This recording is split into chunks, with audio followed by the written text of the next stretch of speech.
I need more money than I have. How do I solve this? Simple. Go take out a loan. Easy, right? Not exactly. Long before credit scores, human judgment was the key to deciding the risk or quality of a potential borrower.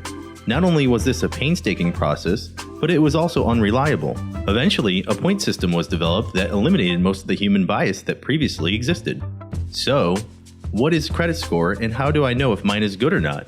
A credit score is basically a system through FICO that everybody who is a wage earner pretty much has, whether you be in the military or civilian. So it is something that's going to be with you the rest of your life. A good credit score depends on the scoring system used by your particular lender. Different scoring systems use different scales, and different lenders use different systems. Most credit scores rank individuals on a scale from around 350 to 850. The higher the score, the less you are seen as a financial risk to creditors. My FICO is the collector that kind of came up with this patented system as far as determining a score. And each credit reporting agency maintains its own algorithm in saying the probability of you being paid back. So Equifax, TransUnion, and Experian are those that do the credit reports and credit scores. A score of 680 or higher would generally be considered good, with the national average being around 692.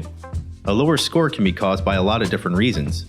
Past behavior, for example, could mean your payment track record hasn't always been perfect. Also, always paying in cash and not having established credit can even have an impact, believe it or not. Let's just say a person just hasn't had enough time to develop a credit history.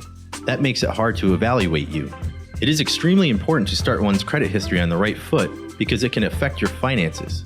For example, Sailor A and Sailor B take out a $20,000 car loan and pay it back over 5 years. Sailor A has a 600 credit score and Sailor B has a 720.